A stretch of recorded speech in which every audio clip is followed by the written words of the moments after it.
Maganda at mapagpalang day mga ka-Armstrong. Tara, samahan nyo kaming alisin at pawiin ang aming lumbay. At dahil summer dito sa Italia, maraming nagpapalakad patungo sa iba't ibang lugar o tourist spot dito sa Europe. Sa ganitong panahon kasi na ito, magandang maglibot. At dahil dyan, sasama tayo sa nasabing palakad patungong Castillo Bellinzona, Switzerland. 3 bus nga pala kaming pupunta doon at kada isang tao, 35 euros ang bayad. But wait, there's more. Kasama na nga ang breakfast at lunch doon na. Sulit ang bayad mo dahil may nakapagsabi sa sobrang ganda ng Castillo de Grande, lalo na ang paligid, tanaw na yata buong Switzerland kung nasa taas ka nito. Dahil itinayo ito sa taas ng bundok. Alas 7 pa lang ng umaga ng linggo, lumabas na kami ng bahay patungong meeting place sa Gioia dahil 7:45 ang call time. At pag lumampas ka sa oras, may iwan ka dahil may nakapagsabi na 2.5 oras ang biyahe bago makarating doon. Pero habang nasa biyahe tayo, bibigyan ko muna kayong konting impormasyon para kahit paano may alam kayo sa pupuntahan nating tourist spot.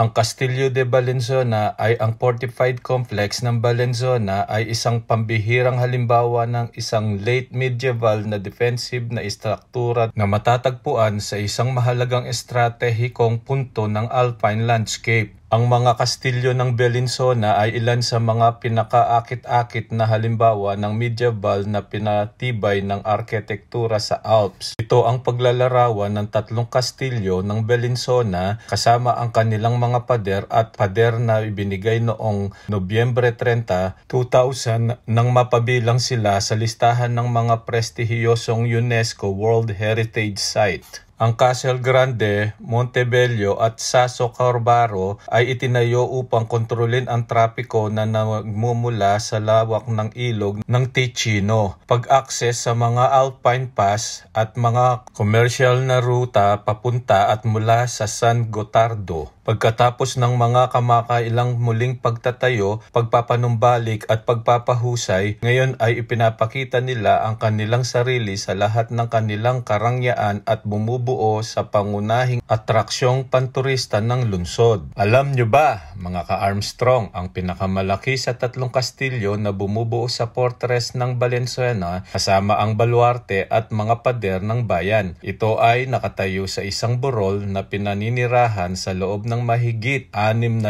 taon. At eto pa, sa panahon ng taglamig, ang Castel Grande lamang ang nananatiling bukas. Ang mga kastilyo ng Montebello at Sasso Corbaro ay maaari lamang bisitahin sa kanilang mga panlabas at panloob na courtyard. Siya nga pala, bago ko makalimutan, ang Fortress Bellinzona o Castillo Bellinzona ay matatagpuan sa Piazza Collegiata 6500 Bellinzona. At ito'y nagbubukas pag autumn, winter o taglamig mula alas 10:30 ng umaga hanggang alas 4. At pag spring, summer o tag-init, nagbubukas ito mula alas 10 ng umaga hanggang alas 6 ng gabi. O ayan, okay na yung impormasyon na yan. So tara, eksakto, andito na tayo at alam ko excited na akong makita ang Kastilyong Buhangin.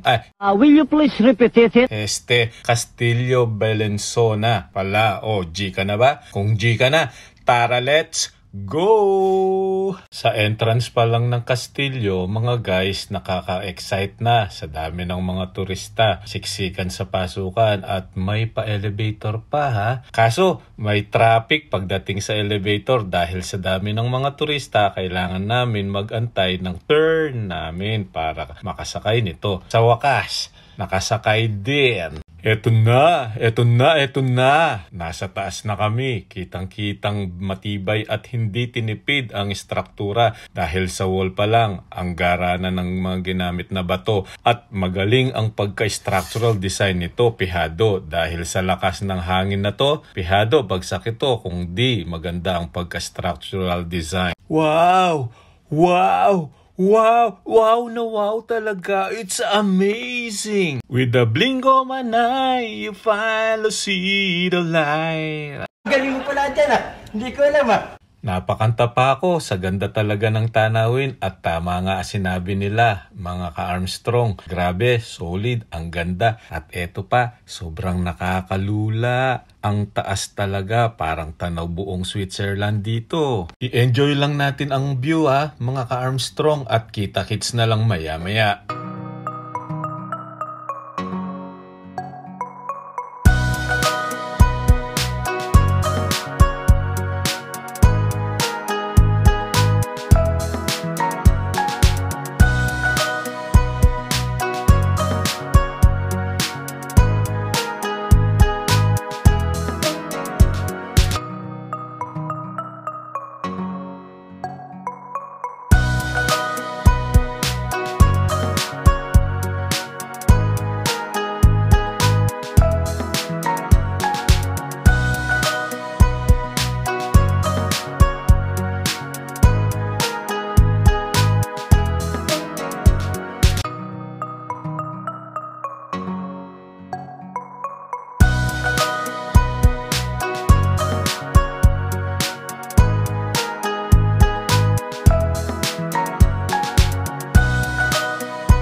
Grabe talaga! Parang di ako makaget over sa ganda ng tanawin at talagang literal na nawawala ang aking lumbay at lungkot dahil sa aking nakikita. Talagang sulit na sulit ang bayad talaga dahil ika nga, sarsa pa lang, ulam na.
At sa likod ng kastilyo, wow! Mas lalong solid ang ganda dito at may tanim pang mga ubas. Oh, ang dami!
Tara, akyatin naman natin ang itim at puting tore at tignan natin kung mas maganda ba sa taas ng tore. At dito, mag-aagdanan na lang tayo at hindi mag-elevator dahil para ma-experience natin ang pag-akyat dito.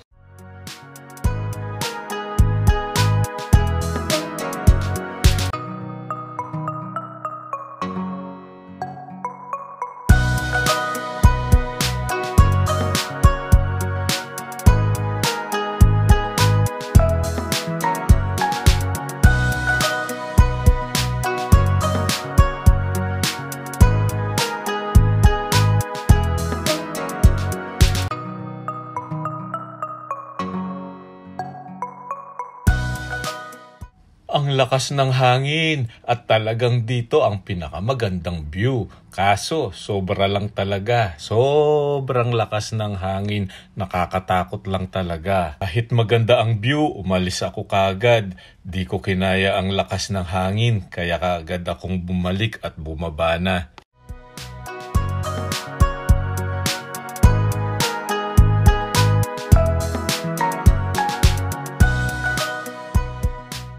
So guys, gaya ng sinabi ko, bumaba na kami at grabe, talagang nagandahan ako sa kastilyong ito.